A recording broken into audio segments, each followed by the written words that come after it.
Par une matinée ensoleillée, Mustapha et Samira se trouvaient dans le jardin de leur maison, jouant parmi les fleurs et les arbres. Alors qu'ils parlaient de leurs rêves, un éclat lumineux attira leur attention entre les fleurs. S'approchant avec précaution, ils découvrirent une échelle en bois étincelante qui semblait faite d'étoiles. « Regarde, Samira. Cela ressemble à une invitation pour aller quelque part de merveilleux, » dit Mustapha avec enthousiasme. Samira, bien que hésitante, la curiosité l'emporta, gravissons-la pour voir ce qui nous attend. En montant l'échelle, chaque échelon changeait les couleurs autour d'eux. L'air devenait plus frais et une odeur délicieuse de fleurs flottait. Jusqu'à ce qu'ils atteignent le sommet. Lorsqu'ils ouvrirent les yeux, ils se trouvèrent dans un monde enchanteur appelé la planète de la nature magique, où les arbres parlaient, les fleurs murmuraient, et les rivières chantaient de douces mélodies. Le paysage était à couper le souffle, les arbres portaient des feuilles dorées et des couleurs éclatantes. Une grande arbre à branches s'étendue les accueillit avec un sourire. « Bienvenue, Mustapha et Samira. Vous êtes ici au bon moment.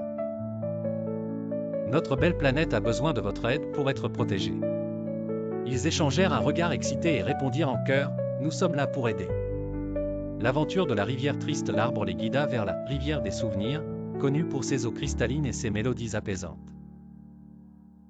Mais la rivière semblait triste, comme si la vie l'avait quittée.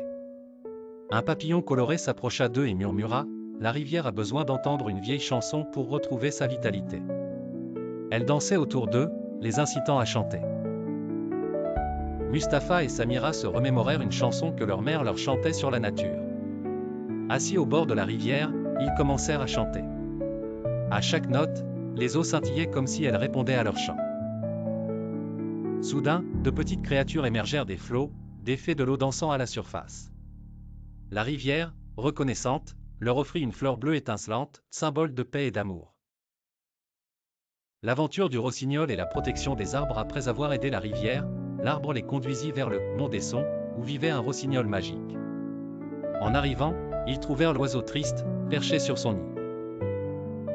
Samira demanda doucement, « Pourquoi ne chantes-tu pas, ô oiseau ?»